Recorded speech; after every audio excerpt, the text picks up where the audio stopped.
A lo mejor ya está empezando o no. Sí, creo que sí.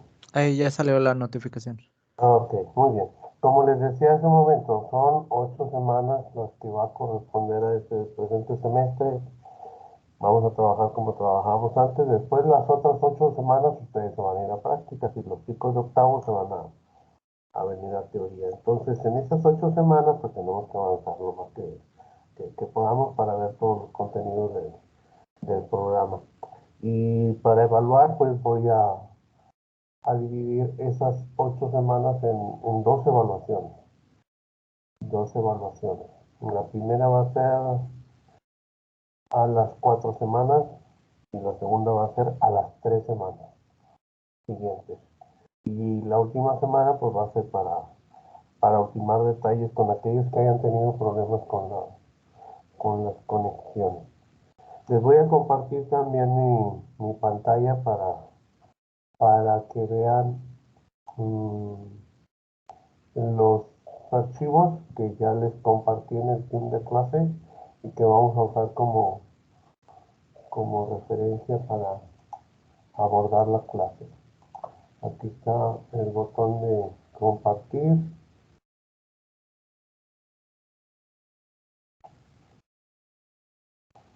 Ahí va a empezar. Espérenme un poquito.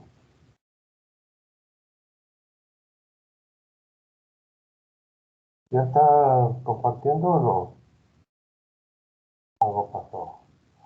Ok. Ya debe de estar compartiendo.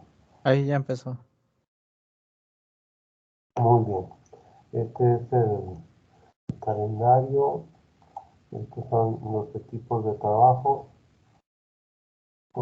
Y el equipo de trabajo es este. Corrientes psicoanalíticas contemporáneas. Aquí están los anuncios que les he puesto. Y aquí en el espacio de archivos ya les compartí varios archivos. Uno de ellos es la biografía de Melanie Klein, 5 conferencias sobre psicoanálisis, que va a ser muy importante este artículo, porque de ahí nos vamos a basar gran parte de los temas que vamos a abordar. Este artículo son unas conferencias que dio Freud en una universidad de Estados Unidos en 1909, si no me equivoco. Y en esas 5 conferencias, pues expuso este, todo lo que había investigado acerca de la teoría psicoanalítica hasta ese momento, 1909. Después viene una presentación sobre la escuela inglesa, la teoría psicoanalítica con el enfoque de la escuela inglesa. Este es un resumen de un libro que yo leí, se me hizo muy interesante, pero también al mismo tiempo muy complejo. Lo más sorprendente es que el autor, para hacer ese libro, dan de cuenta que tuvo que traducir todos los libros que había escrito Freud a su idioma y, y al traducirlo, pues obviamente lo leyó y en base a la lectura, pues hizo ese libro. Es un filósofo. Hay otra presentación sobre Lacan. Jacques Lacan es un psicoanalista francés que fundó una escuela dentro del psicoanálisis. Melanie Klein es parte de la escuela inglesa, también hay una presentación. Otto Kemper es otro psicoanalista. Esta es la planeación didáctica que les voy a compartir en un momento dado. Esta es una presentación sobre las teorías psicoanalíticas después de Freud. Y esta es una presentación de Viktor Frankl,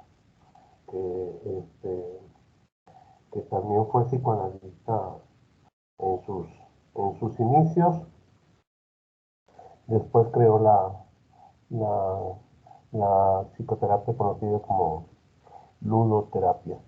Este es el judío que vivió las dos guerras mundiales y que fue este, encarcelado en Auschwitz y fue sobreviviente de Auschwitz. Este, y pues esa experiencia pues fue muy traumática para la mayoría de la gente, pero para él pues fue muy como, como estimulante, por decirlo así, porque a raíz de su vida, de sus vivencias, pues mm, logra ver el mundo de una forma distinta y hacer que todos los demás o la mayoría de las demás personas tengan la posibilidad de ver la vida de una forma diferente. Siempre me llamó mucho la atención su frase de que si, si no te gustan las circunstancias que estás viviendo, haz todo lo posible por cambiarlas. Si no puedes cambiarlas haciendo todo lo humanamente posible, cambia lo que sí puedes cambiar. Y lo que sí puedes cambiar es tu percepción acerca de esas circunstancias. Y se aplica muy bien a él, se aplica muy bien a su vida y se aplica muy bien a cualquier vida, a cualquier vida. Pero en el caso concreto de él, es muy impactante porque las circunstancias que él vivió en un momento determinado, pues fue ser prisionero de Auschwitz. Y esa realidad, pues, aunque él hiciera todo lo posible por cambiarla, pues él no podía cambiarla. Él era un prisionero de ese campo de concentración y se hiciera para donde se hiciera, no podía cambiar. Pero lo que sí podía cambiar era su percepción acerca de esa vivencia. Y gracias a esa percepción, llegar a la conclusión de que a pesar de los pesares, la vida puede ser bella. Es algo increíble, ¿no? Es algo increíble. Bueno, todos tienen acceso a estos archivos. Lo que quería compartirles ahorita es precisamente que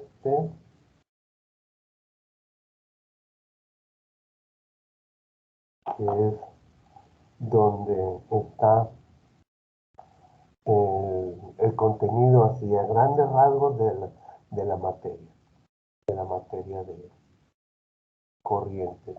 Pues este es mi nombre, la carrera de psicología, periodo 22, corrientes psicoanalíticas contemporáneas, sexto semestre, grupo B, total de horas 24, porque son 8 semanas por 3, 24, 3 horas por semana.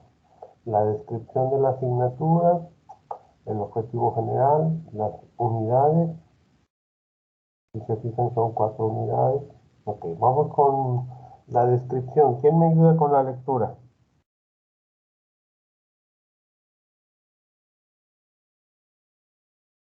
Yo, profe. Adelante, por favor. La materia de corrientes psicoanalíticas contemporáneas tiene como objetivo primordial adentrar al alumno en el conocimiento de las teorías que se han desarrollado dentro del enfoque psicoanalítico y que han mantenido su vigencia hasta la actualidad en la práctica clínica. Muy bien, muy bien. En eso consiste la materia. Si se fijan ustedes, pues da mucho énfasis a las teorías psicoanalíticas que se han derivado. Pero yo siempre he pensado, ¿por qué hablar de las corrientes psicoanalíticas contemporáneas antes de hablar de la teoría psicoanalítica propiamente dicha? Aunque esta teoría la han abordado a través de las materias anteriores, pero de una forma así, digámoslo, superficial o somera. Este, entonces damos mucho énfasis también en la teoría propiamente dicha. El objetivo general, tú misma, ayuda.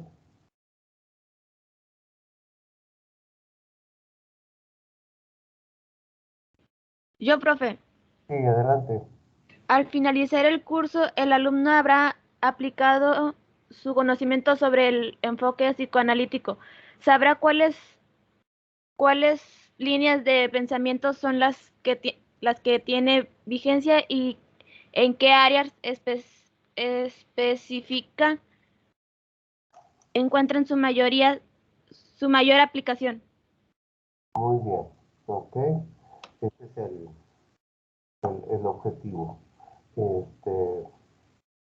Conocer un poco más sobre el enfoque psicoanalítico y las diferentes teorías o los diferentes enfoques que se han generado posterior a las aportaciones de Freud, posterior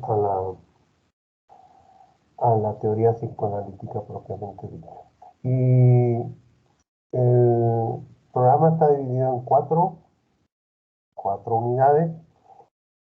La primera es una introducción, que es lo que estamos haciendo ahorita, parte de lo que hicimos el día de ayer. Un segundo punto es múltiple interés del psicoanálisis. El tercer punto, 5 conferencias dictadas por Freud, es el archivo que les comuniqué hace un momento, que está subido ahí en el team de clase.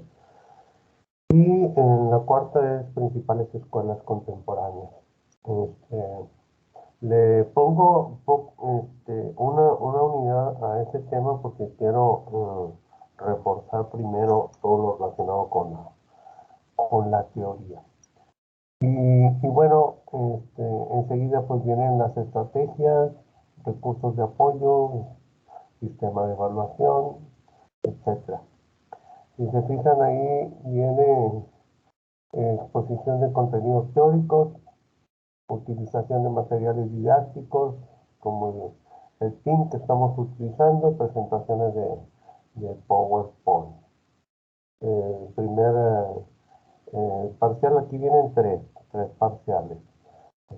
La primera y la segunda unidad. El segundo sería propiamente la tercera unidad y el último sería la cuarta. Vamos a integrar esos dos últimos en una sola. Y el tiempo pues viene ahí señalado las fechas y el semestre termina el 11 de marzo. Esta es una planeación. Como su nombre lo dice, es una planeación. Puede corresponder en un 100% a la realidad o puede haber variantes, de acuerdo a lo que vayamos visualizando en el transcurso de las clases.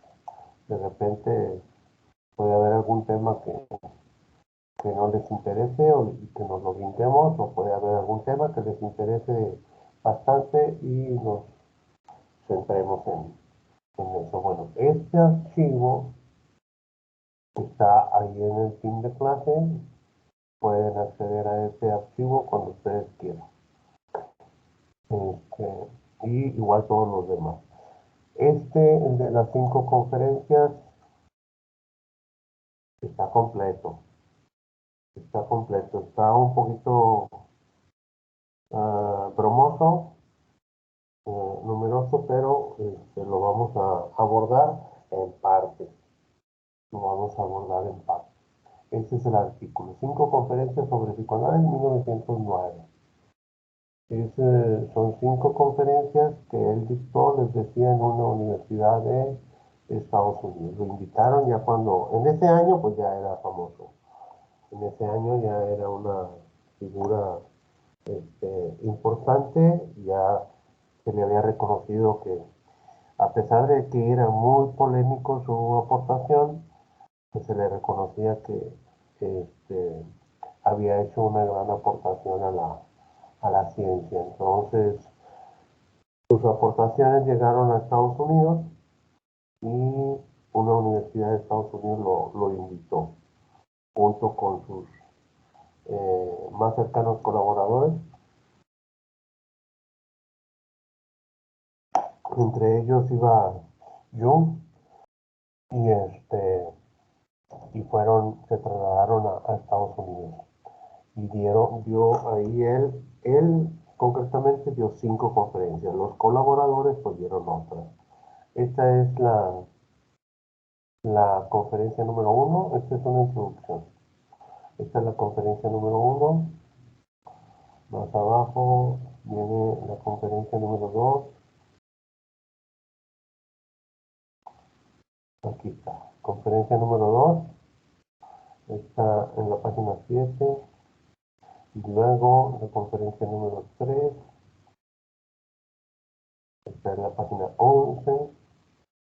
Y luego la conferencia número 4. Está en la página 17. Y por último la conferencia número 5. En todas esas conferencias el expone, esta es la número 5, está en la página 22. Y el texto se termina pues en la 26. Aquí se termina el texto. En esas 5 conferencias pues él expone todas sus aportaciones que había realizado hasta la fecha. Entonces, aquí nos vamos a basar mucho para abordarlo. Voy a formar equipos y cada equipo va a exponer una conferencia. Los temas anteriores, pues eso los expondré yo. ¿Alguna pregunta hasta aquí? Yo, profe, Y dime. ¿qué días serían las exposiciones? ¿Qué día sería? Ajá. Pues Bueno, yo pienso ahorrar, no sé. Pues ya ve que le comenté mi caso de los días jueves. De preferencia que fueran los miércoles. Para sí. yo poder estar presente. Pues sí, cierto. Sí. ¿De cuánto sería el equipo, profe? Ustedes son aproximadamente 30 personas, ¿verdad? De 5 personas, 5 personas sería adecuado. 5 personas para hacer 6 equipos. 6 equipos. A cada uno de esos 6 equipos le correspondería una conferencia y el equipo número 6 pues le encargaría otro tema. Entonces, ¿se quieren formar ustedes en equipos o los formo yo? La otra vez vi que se formaban aquí. Nosotros, profe. Bueno, está bien, me parece bien. Ustedes se forman y luego me dan la lista de los integrantes. Esa organización de los equipos espero que quede lista el día de hoy. Bueno, a grandes rasgos, pues eso es el contenido del examen. La evaluación que les había comentado, pues la voy a dividir en 2 partes. Y va a consistir básicamente en 2 trabajos y un examen. Les voy a encargar en cada evaluación 2 trabajos y un examen. Y lo que saquen Profe, ¿dónde vamos a poner la lista de los integrantes de equipo? ¿En qué parte? ¿En qué parte? Ok, muy buena pregunta, González. Mm, a ver, ¿quién es el jefe de grupo? Aún no tenemos. Aún no tiene. Bueno, ¿quién me quiere apoyar con eso? Yo digo que a lo mejor usted los podría organizar, armar los equipos. Sí, pero ya, a lo mejor lo voy a dejar así. Ustedes se organizan y los que no alcancen a quedar en ningún equipo, pues ahí los integro yo. Pero sí necesito a alguien que me apoye con esa. Profe, pues los podemos poner ahorita en el chat, en el de la clase ahorita, y ya usted nada más los pasa y ya. Pero ¿Cómo ve? si no alcanzan a ponerse todos, Podemos ponerlo en el canal general, profe.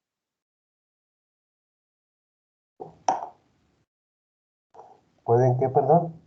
Ponerlo en el canal general. Ah, ok, en el canal general, sí, eso es más viable, porque si lo dejamos aquí en este chat, esta videoconferencia se va a acabar en un momento determinado y no sé cómo acceder al chat después de que se acabe. Entonces, es más viable que lo pongan los integrantes de ese equipo en el canal general del team de clase y ya de ahí yo los armo, los distribuyo y les doy el tema. Entonces, para que lo vayan, para que lo vayan haciendo en lo que continuamos con la clase. La clase del día de ayer nos habíamos quedado en un punto que les había comentado que íbamos a retomar el día de hoy. ¿Se acuerdan? Los 4 golpes al narcisismo o algo así. Oh, sí. ¿Por qué se llama 4 golpes al narcisismo de la humanidad? Bueno, se les llama los 4 golpes porque es como una bofetada que se le da a la especie humana por creerse, por creerse superior, por creerse la especie más importante de todas las habidas y por haber. Sí es cierto que la especie humana, en muchos aspectos podemos decir que está en la cima de la cadena alimenticia, pero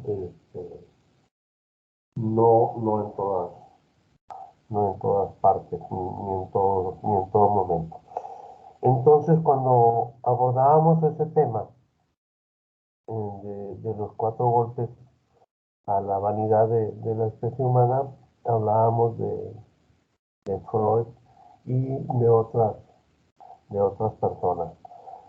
Voy a retomar, aunque se los haya explicado el día anterior, en clases y semestres anteriores, como quiera, lo voy a retomar. El primer golpe que la humanidad recibe por parte de la ciencia, les había comentado, lo proporciona Galileo Galilei, con su teoría eh, que afirma que el Sol no es el que se mueve alrededor de la Tierra, sino que por el contrario, es la Tierra la que se mueve alrededor del Sol. Es un conocimiento que en la actualidad, pues todos nosotros sabemos y estamos de acuerdo. Es difícil demostrarlo, todavía en la actualidad puede ser difícil demostrarlo porque pues todos los días nosotros vemos que el sol sale por un lado y se mete por el otro. Y al día siguiente otra vez vuelve a pasar lo mismo. El sol sale por un lado y conforme transcurre el día se va moviendo y se mete por el otro lado. Todos los días nosotros vemos que el sol se está moviendo. Entonces afirmar lo contrario pues es difícil y es complicado. Sin embargo, este personaje lo demostró a través de las matemáticas y a pesar de haberlo demostrado, fue obligado a retractarse, Muchos hablan de una anécdota, de una circunstancia que afirma que cuando se se retracta de todo lo que él había dicho. Al final dice, y sin embargo se mueve. Bueno, esa es la primera.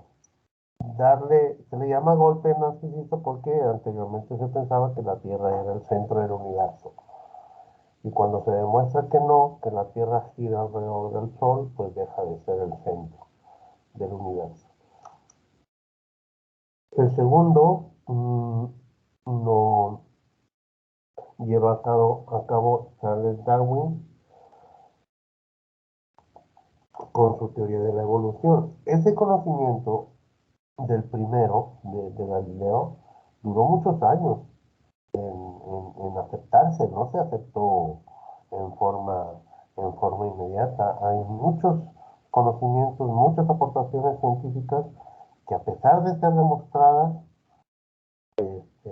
tardan años en establecerse, años en aceptarse como real, a pesar de ser demostradas. También está el caso de la investigación de otro médico que, que demostró las cualidades de la limpieza, que demostró que el no mantener condiciones higiénicas a la hora de tratar con pacientes, a la hora de operar, era el principal factor de muertes en los pacientes. A pesar de haber demostrado eso, también su aportación tardó años. Bueno, ese no tardó tanto, pero sí tardó 20 o más de 20 años. Y en esos 20 años siguieron muriendo bastantes personas, aunque él demostró que la asepsia era el factor elemental para evitar esas muertes. Pero ahí se atravesaron cuestiones de cultura, de razas, pues. En el caso de Galileo, pues fueron cuestiones relacionadas con la religión. Bueno, retomamos a Darwin. Darwin, un biólogo inglés que elabora su teoría sobre la evolución. Esta teoría de la evolución afirma que todas las especies que existen en el planeta están aquí previo a un proceso de evolución. No hay ninguna especie que haya o que esté aquí en este planeta en forma, ¿cómo les diré? Independiente, en forma, este, en forma autónoma. Todas están aquí previo a un proceso de evolución. En ese proceso de evolución está incluida la especie humana. No significa necesariamente que el ser humano descienda del mono. Está aquí por un proceso de evolución. Alguien,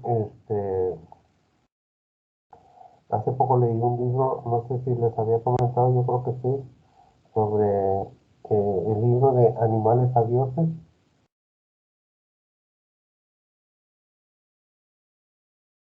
¿Sí les había comentado o no?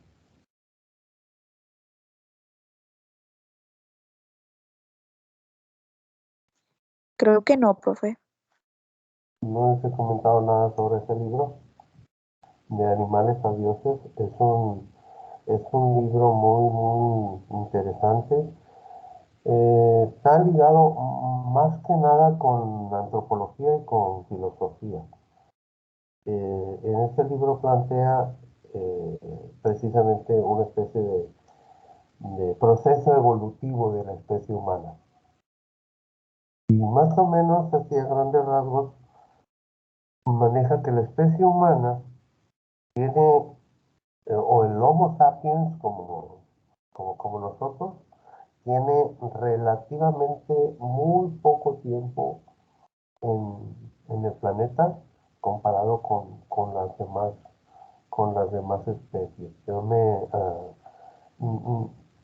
atrevo a decir que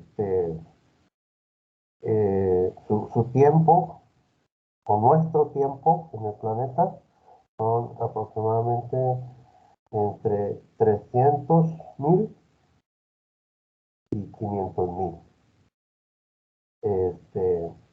años. O sea, es que no tiene ni siquiera 1 millón de años. No tiene ni siquiera 1 millón de años el Homo sapiens, que es nuestro antepasado.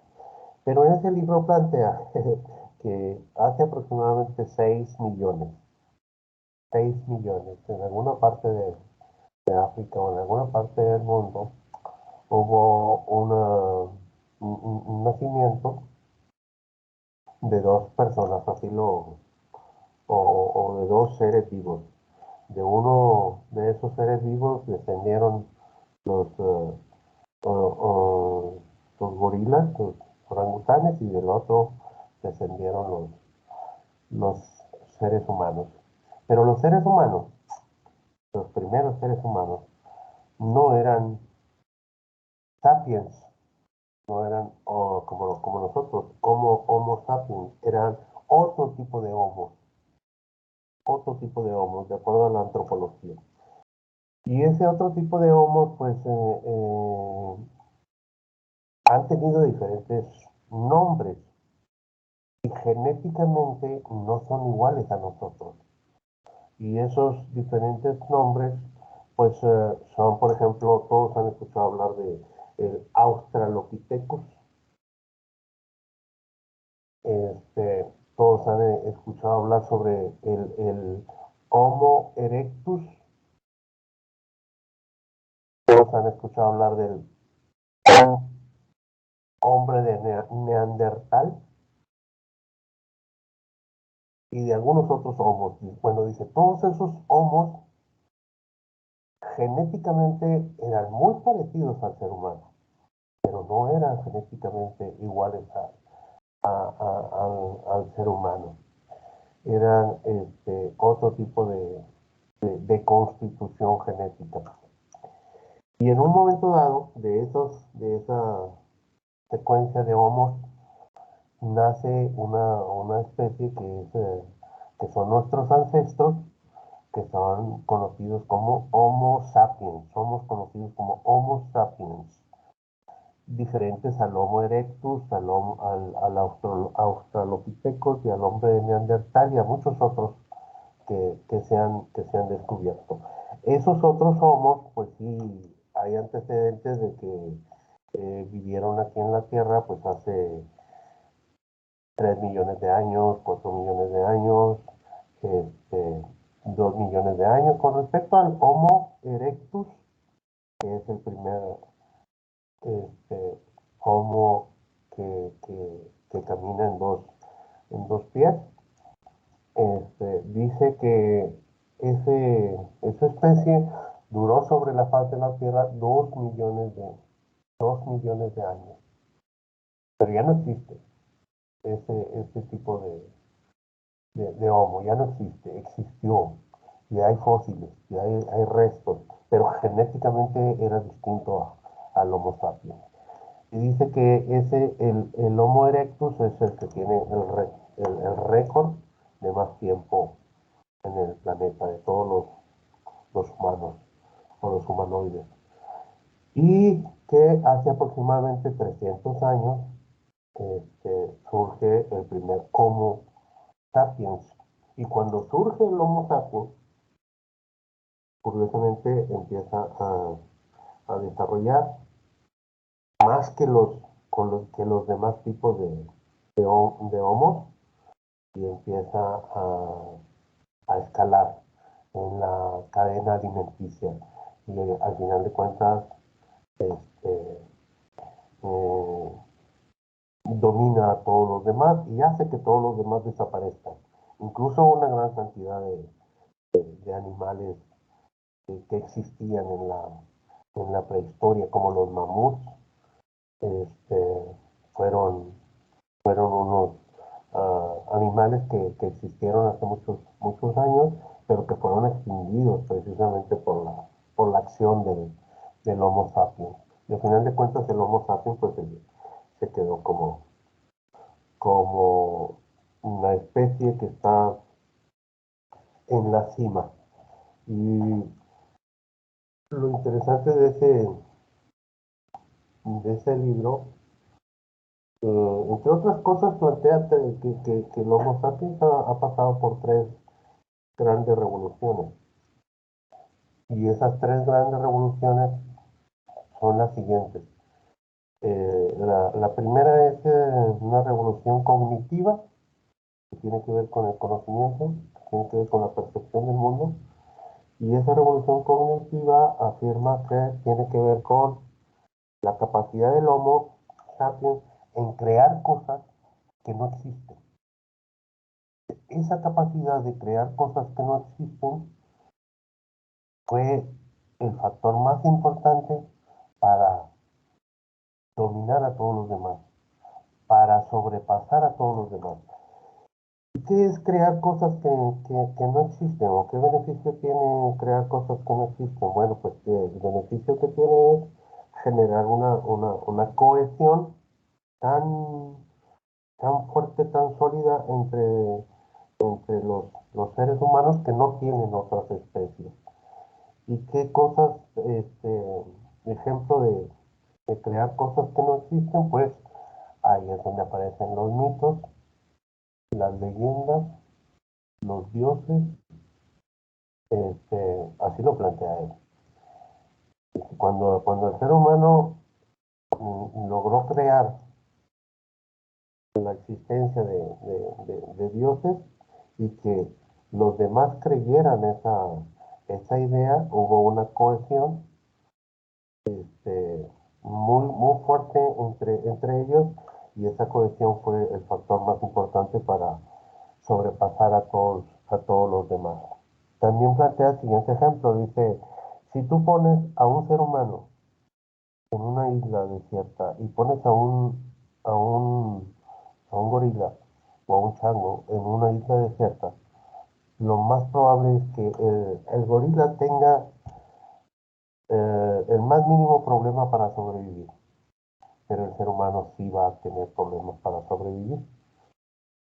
Pero si tú pones a 100 gorilas y a 100 humanos en esa misma isla, los 100 humanos van a sobrepasar a los 100 gorilas por mucho, precisamente por esa capacidad que tienen de cohesión. Bueno, esa es la primera revolución que maneja.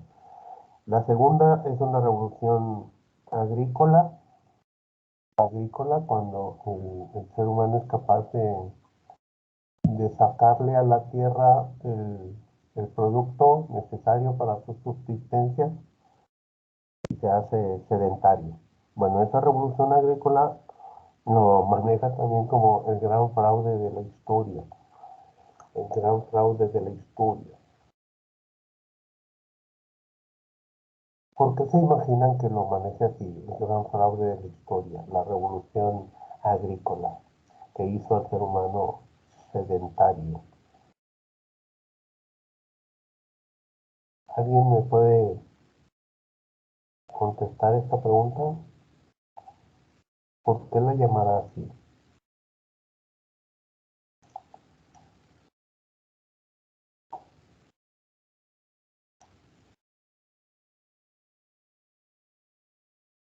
Porque antes éramos nómadas y al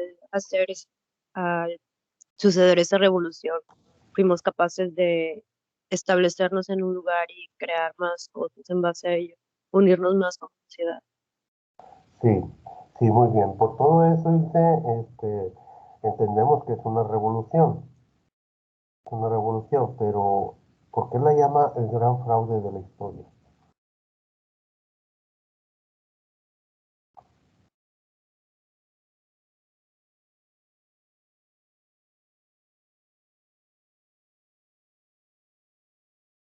Dijo el gran fraude de la historia. Sí, ajá.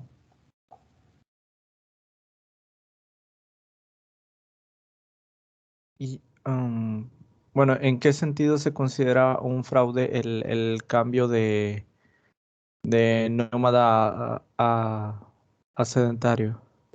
Exacto, pues, de hecho, Otto, esa es la pregunta que estoy haciendo. Si alguno de ustedes tiene alguna idea de por qué la llama así.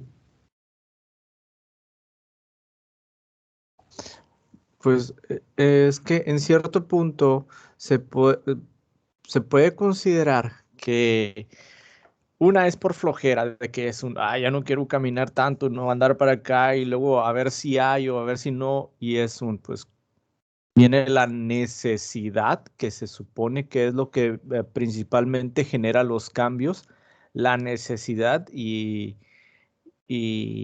de supervivencia y que es oye, pues a veces donde pasamos y ya regresamos otra vez está la planta, pero cuando pasamos la primera vez no está la planta. Entonces, ¿qué pasó? Pues se cayeron los granos y de ahí nació. Entonces, pues ahora puedo saber que los granos, si los pongo en la tierra, después de un tiempo sale la planta o empezar a observar esos cambios y que esa misma necesidad, oye, ¿y qué te parece si pues planeamos cómo estar plantando y nos podemos quedar en un solo lugar que sea más seguro y no tener necesidad de mover? Entonces, una se puede decir que es por flojera, otra se puede decir que es por la necesidad. Sí, en gran medida tocaste un punto que se acerca mucho a su concepción, a su respuesta, de el por qué lo llama el gran fraude. Pero bueno, ahorita les digo cuál es su punto de vista. Pero antes quiero escuchar una opinión más de alguno de ustedes. ¿Por qué creen que lo haya llamado el gran fraude de la historia?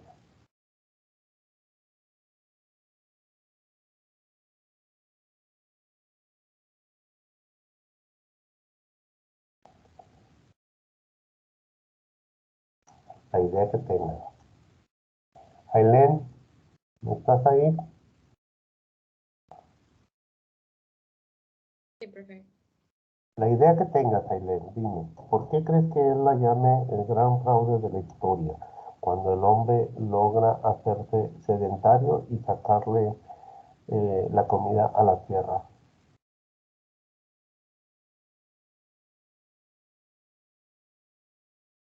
Pues no sé, lo único que se me llega a ocurrir es que al final el cambio que hubo no fue algo que, pues no sé que les gustara, pero o sea, que beneficiara realmente o que trajera como que cambios positivos, no sé cómo explicarlo, pero o sea, es lo único que se me ocurre, la verdad, nunca había escuchado de eso.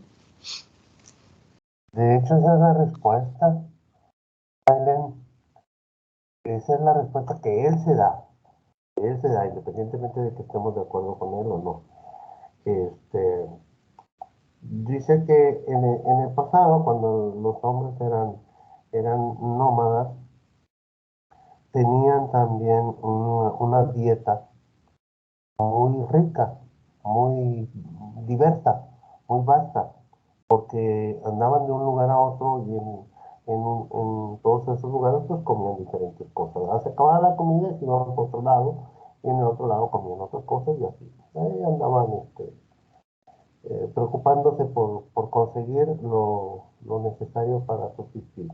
Pero a raíz de que empezaron a sacarle la comida a la tierra, esa gran diversidad en la dieta, pues se limitó a lo que a lo que le hacían producir a la tierra y se limitó en gran medida su dieta, ya no fue tan diversa. Y otra respuesta que se da, que está más ligada con su percepción, es que de una u otra manera el ser humano se volvió esclavo de la producción, se volvió esclavo del trabajo.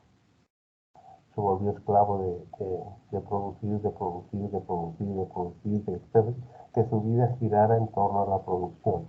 Y en el pasado, pues su vida estaba dedicada a conseguir lo mínimo necesario.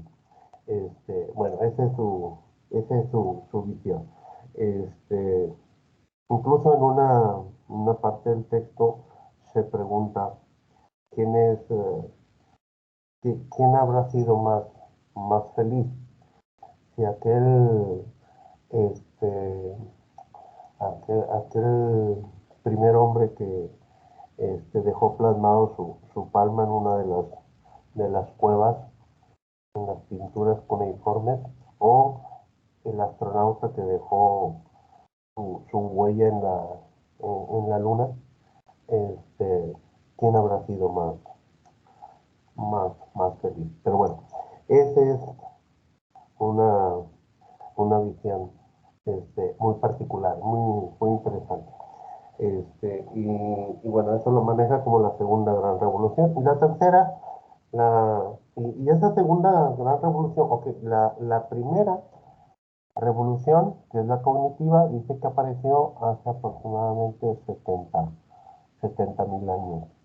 La segunda, la revolución agrícola, apareció hace 12.000 años. Y la tercera, que es la revolución científica, aparece hace 500 años, en la década de 1500, cuando el hombre reconoce su ignorancia y se pone a investigar cosas nuevas, cosas diferentes, porque en el año 1500, cuando termina la Edad Media, y en esa época de la Edad Media, pues el conocimiento estaba muy limitado, muy amarrado por la religión. Entonces, cuando se libera el conocimiento, pues el ser humano llega a avanzar a grandes pasos en el conocimiento de la realidad. Pero avanza tanto que ese avance lo lleva a descubrir precisamente lo necesario para elaborar la bomba atómica. Y la bomba atómica sabemos que es un producto de la ciencia que puede acabar con la especie humana. Y bueno, de esas tres revoluciones habla. Y bueno, eso es lo que respecta a el segundo golpe narcisista, que fue de Darwin. El tercero fue de Carlos Marx. Dice que Carlos Marx descubrió que la forma de trabajar de los seres humanos determina la forma en cómo nos relacionamos, en cómo nos llevamos los seres humanos en sociedad. En sociedad, ¿cuál es la forma de trabajar que ha tenido la especie humana? Bueno, pues han sido diversas formas de trabajar. La mayoría tienen características muy similares. Solamente hay una que es distinta, que es diferente. Y es la primera. La primera forma que el ser humano tenía de trabajar, pues era precisamente, como lo señalábamos ahorita, a través de los nómadas. Los nómadas eran personas, eran tribus, grupos de seres humanos que deambulaban de un lado a otro, consiguiendo lo necesario para subsistir. Y lo necesario para subsistir, pues es fundamentalmente la comida y la forma de vivir. Entonces, para comer tienen que trabajar. Todos tenemos que trabajar para comer, incluidos los primeros seres humanos. Y la forma que tenían de trabajar, pues era a través de la recolección de frutos y de la caza y de la pesca. Y para recolectar frutos, pues no había más que subirte a un árbol y agarrar el fruto. Y para cazar, pues no había otra más que hacer algunas armas, algunas herramientas que te sirvieran para cazar. Y esas armas y esas herramientas estaban al acceso de cualquier ser humano. Cualquier persona podía tener un pico, una pala, una piedra con filo, una lanza. Esos eran los medios que utilizaban para cazar. Y estos medios de producción es lo que él llama formas de trabajar, modos de trabajar. Ese modo de trabajar hacía que la mayoría de las personas pues tuvieran privilegios similares. Cuando cambia esa forma de trabajar, precisamente cuando se hace sedentario y se apropia de un pedazo de tierra y la pone a trabajar, cambia la forma de trabajar. Ya no va a ser utilizando solamente piedras y palos y lanzas, ahora va a tener que crear instrumentos más sofisticados para trabajar la tierra. Y aparte, va a tener que defender un pedazo de tierra. Va a tener que defender ese pedazo de tierra. Y en el principio, cuando la especie humana, porque había diferentes grupos que tenían contacto regularmente, cuando se enfrentaban, pues había una guerra, había una lucha entre esas dos, aunque los dos fueran homo sapiens, como quiera se enfrentaban y regularmente el vencedor se quedaba en el lugar y el vencido pues huía o lo mataba a los vencidos. Pero llega un momento en que después de ciertos enfrentamientos y que se hacen sedentarios, se dan cuenta de que, bueno, es mejor, en vez de matarlos, mejor los ponemos a trabajar, mejor los hacemos esclavos y los ponemos a trabajar. Y cuando los hacen esclavos, cambia la forma de trabajar. Y es cuando él maneja que aparece la propiedad privada. La propiedad privada de los medios de producción. En ese entonces, en el esclavismo concretamente, los seres humanos también eran un medio de producción y eran propiedad del vencedor. Entonces, cuando aparece esa forma de trabajar, cambia la forma de relacionarse entre los integrantes, porque hay unos que son dueños de los medios de producción y hay otros que no lo son. Y los que son dueños de los medios de producción, como el pedazo de tierra y los seres humanos que ponen a trabajar, empieza a concentrarse la riqueza en esas personas. Después pasa el tiempo, pasan siglos y cambia la forma otra vez de trabajar y aparece el feudalismo, la producción a través de feudos, a través de reinos. O sea, al cambiar esa forma de trabajar, cambia también la forma de relacionarse. Sigue habiendo personas que tienen mucho poder económico y muchas personas que no tienen el más mínimo poder económico, pero al menos dejaron de ser esclavos y pasan a convertirse a siervos. Cuando la sociedad avanza y la producción ya no se hace o ya no se concentra en los feudos o en la tierra, sino que pasa a las ciudades, a la industria. Con la revolución industrial cambia la forma de trabajar. Y ese cambio en la forma de trabajar es el que genera un cambio también en la forma de relacionarse entre los mismos seres humanos. Entonces, cada forma de trabajar determina la forma en cómo nos relacionamos. Y en base a lo que él había descubierto, porque él era originalmente estudió la carrera de abogacía, pero después se metió a estudiar historia y filosofía, y al final de cuentas, y economía, y al final de cuentas acabó con una visión que tiene implicaciones filosóficas en todos los ámbitos. Y bueno, a raíz de esas investigaciones, él propone un camino para crear una sociedad en la cual las diferencias sociales y las diferencias económicas se disminuyan y crea lo que se conoce como el socialismo y el comunismo y todo eso. Esas, este, esas propuestas que él realizó para el futuro de la sociedad, pues tuvieron su oportunidad de ser vivenciadas en diferentes partes del planeta y pues ya conocemos en gran parte las experiencias que tuvieron esas propuestas.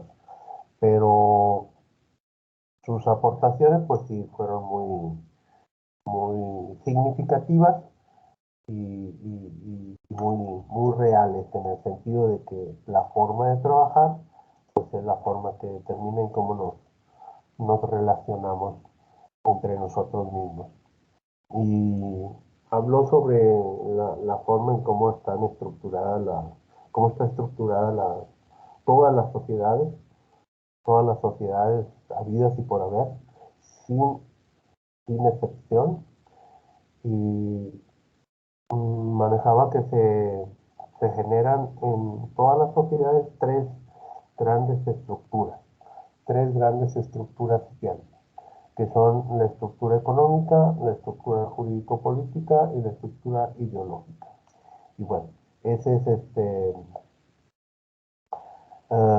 digámoslo así, otro tema que está más ligado con ese enfoque. Y siguiendo con esta línea de los golpes narcisistas, el último que está considerado es precisamente el de Sigmund Freud, que es el que nos interesa. Cuando él hace sus aportaciones en el campo de la medicina y plantea que hay una parte en todos y cada uno de nosotros que tiene un papel súper importante en la forma en cómo nos comportamos, descubre que esa parte de todos y cada uno de nosotros está muy lejos de lo que nosotros consideramos como razón, o raciocinio, o conciencia, que es precisamente todo lo opuesto a la conciencia, o a la razón como nosotros la conocemos. Básicamente plantea esto, que el ser humano no se rige por la razón, a pesar de que muchos años se ha manejado la idea de que la diferencia entre el ser humano y los animales es que el ser humano se rige por la razón y los animales se rigen por el instinto. Esa es la diferencia fundamental que se ha establecido entre nosotros y las demás especies. Pero cuando él llega y dice, no es cierto, eso no es cierto. Nosotros también somos animales, y no nos regimos precisamente por la razón.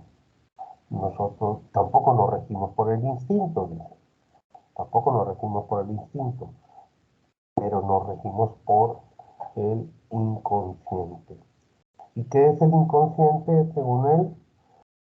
Pues es una instancia mental que se encuentra en alguna parte de todos y cada uno de nosotros, que está constituida principalmente por lo siguiente.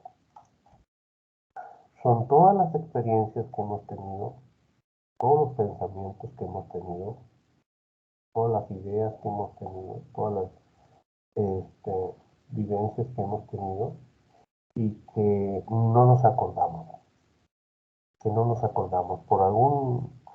Por alguna razón, no las tenemos claras, no las tenemos conscientes.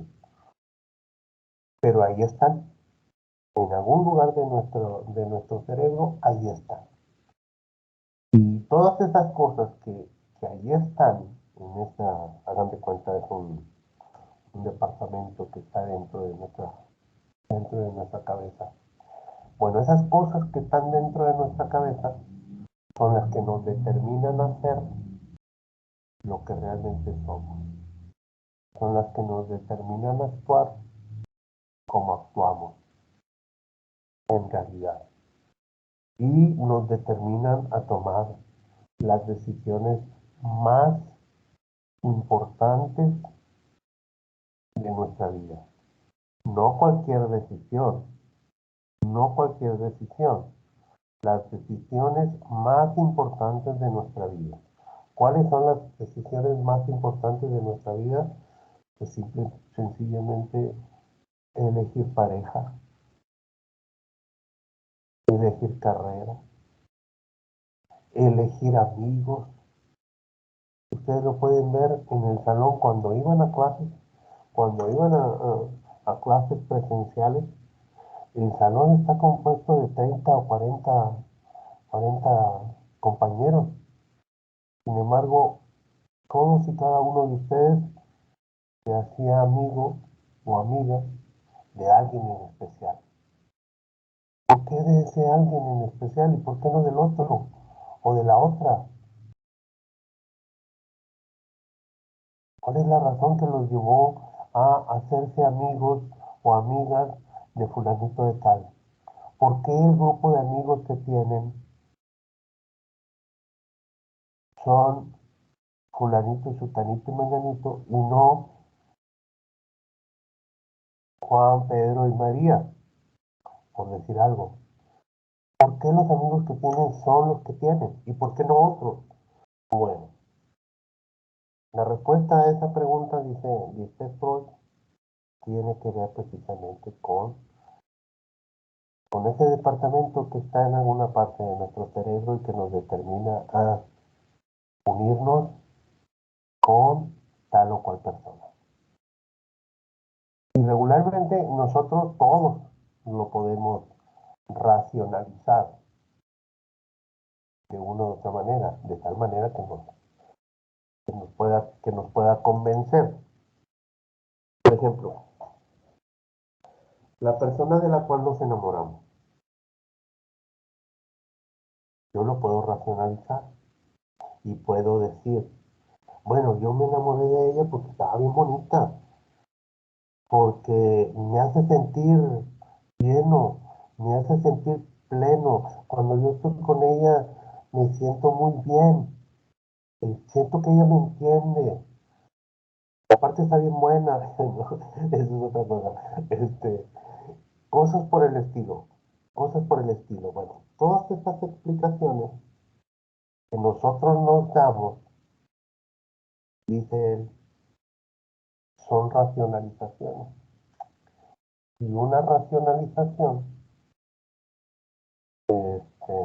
es también precisamente como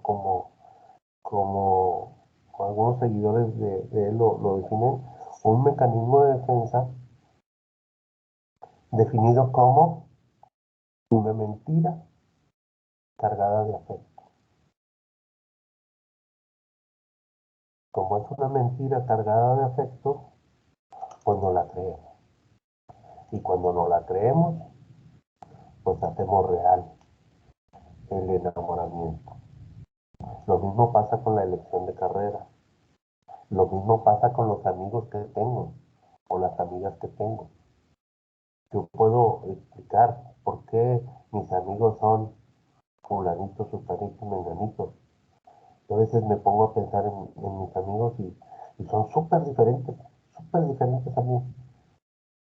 Hay uno que le va a la América, hay uno que le va a la América y es muy amigo mío y yo lo quiero mucho y lo estimo mucho. Y hay otro que le va al Cruz Azul y hay otro que es bien bañado. Hay otro que es bien abusivo, pero son mis amigos y yo los quiero mucho. ¿Por qué? ¿Por qué son ellos mis amigos? Bueno, la respuesta a esos interrogantes precisamente tiene que ver con el inconsciente. Por esa razón es considerado esa aportación de Freud sobre el inconsciente como un gran descubrimiento, como un descubrimiento tan importante que puede hacer que nos comprendamos, de una forma más cercana a la realidad, más cercana a la realidad. No significa que sea 100% correcto, 100% real tampoco, pero una gran parte de sus aportaciones sí corresponden con la realidad y sí nos dan respuesta a muchas cosas que nosotros durante mucho tiempo este, no habíamos entendido, no habíamos comprendido. ¿Alguna pregunta hasta aquí? Siento que ya me corrí mucho con la exposición. ¿Alguna pregunta?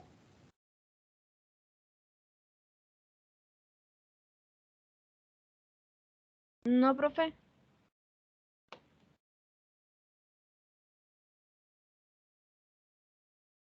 Procuren preguntarme o cuestionarme porque de repente me surgen dudas. ¿Me están escuchando? ¿No me están escuchando? ¿Me están tirando al león? ¿No me están tirando al león? Profe, a mi compañera Brigitte se le fueron los datos, por eso no está en clase ahorita. Ah, ok. Bueno, dile que no se preocupe, la clase se está grabando y ahí va a estar. Ilse, ¿querías decir algo? Profe, entonces técnicamente todos somos iguales, que nada más nuestra percepción acerca de las personas es la que cambia. O sea, Ah, no físicamente, sino, o sea, que nuestra percepción de la personalidad, de todo, no, ¿verdad?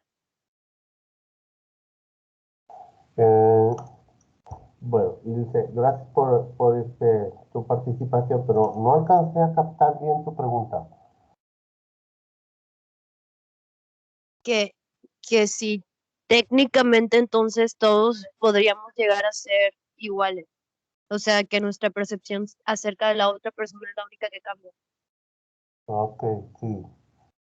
Sí, técnicamente todos este, podríamos,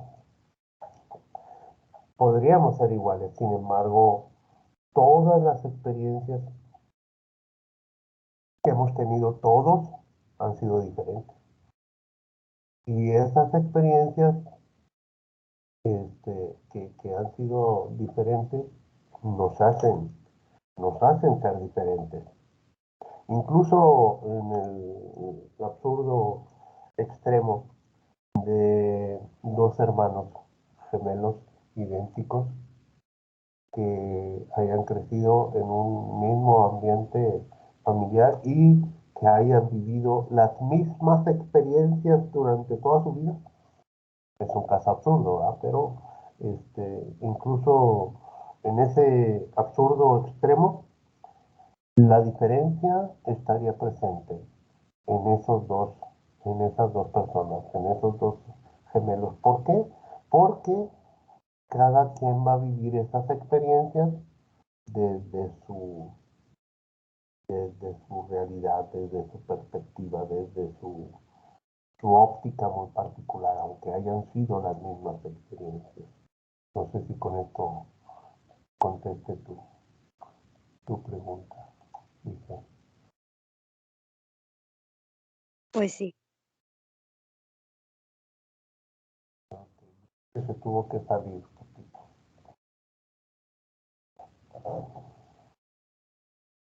Sin más, ¿quiere hacer alguna pregunta o alguna aportación?